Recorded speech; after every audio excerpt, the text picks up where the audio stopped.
नमस्कार दोस्तों, मैं विजय तिवारी। स्वागत है आपका हमारे YouTube channel the book society में, जहां हम आज की क्लास में सब्जेक्ट कोड BHIC 114 के दिसंबर 2023 के क्वेश्चन पेपर को देखेंगे।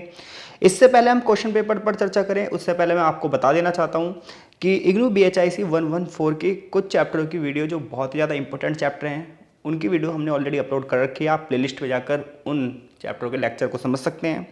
और यहाँ पर हम ये बात करेंगे कि किस चैप्टर से किस टाइप के क्वेश्चन आए हुए हैं।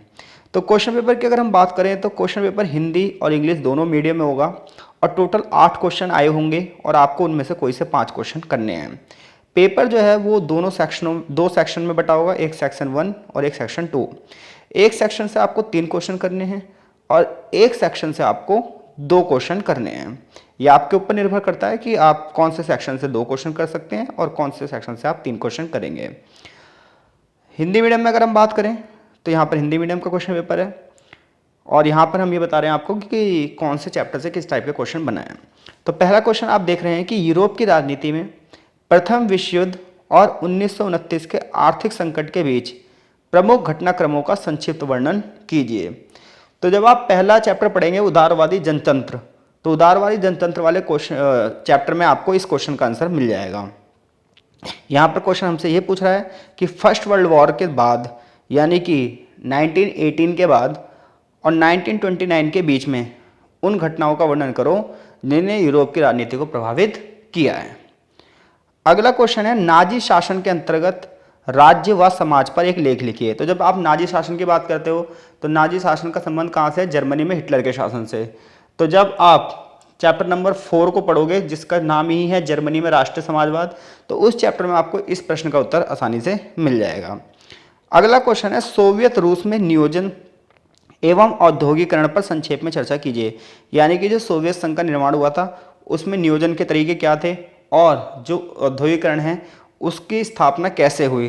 तो आपके 2 चैप्टर हैं सोवियत संघ से रिलेटेड, एक है समाजवादी विश्व 1 यानी कि चैप्टर नंबर 5 और चैप्टर नंबर 6, जहां से आपके इस क्वेश्चन का आंसर मिल जाएगा।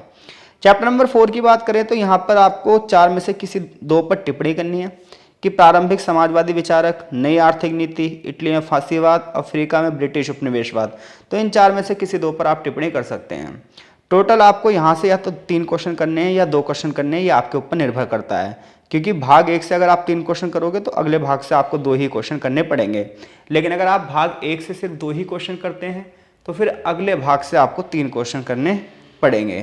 तो भाग 2 की बात करें तो भाग 2 थोड़ा सा आसान होता है, भाग 1 थोड़ा सा टफ रहेगा, लेकिन अगर आपने पढ़ रखा है तो भाग 1 आसान लगेगा आपको।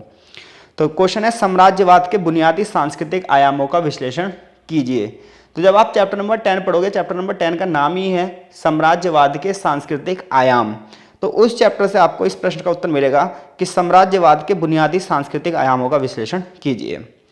क्वेश्चन नंबर 6 है पूंजीवाद में संकट के लिए उत्तरदायी कारकों पर चर्चा कीजिए।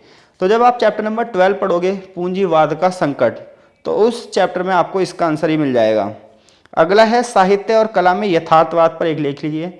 चैप्टर नंबर 16 जब आप पढ़ेंगे नए सांस्कृतिक रूपों का निर्माण, तो वहां पर आपको इस प्रश्न का उत्तर मिलेगा। फिर ऐसे 8वां क्वेश्चन टिप्पणी के ऊपर है कि किन्हीं 4 में से कोई टिप्पणी कर दो 2 पर कि लतीनी अमेरिका में अर्धोपनिवेशवाद या वैश्वीकरण, अथवा 1850 के बाद से विज्ञान का विकास या वर्ग की विचारधारा।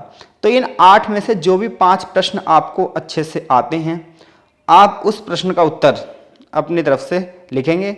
सारे के सारे जो क्वेश्चन हैं वो किस चैप्टर से संबंधित है मैंने आपको बता दिया है। इसके अलावा कुछ महत्वपूर्ण जो चैप्टर हैं वो हमने अपलोड भी कर रखे हैं और एग्जाम टाइम से पहले पहले कुछ चैप्टर और भी अपलोड किए जाएंगे। तो आप हमारे चैनल से बने रहिए। मिलते हैं आपसे नेक्स्ट सब्जेक्ट कोड के साथ, तब तक के लिए आपका बहुत बहुत धन्यवाद।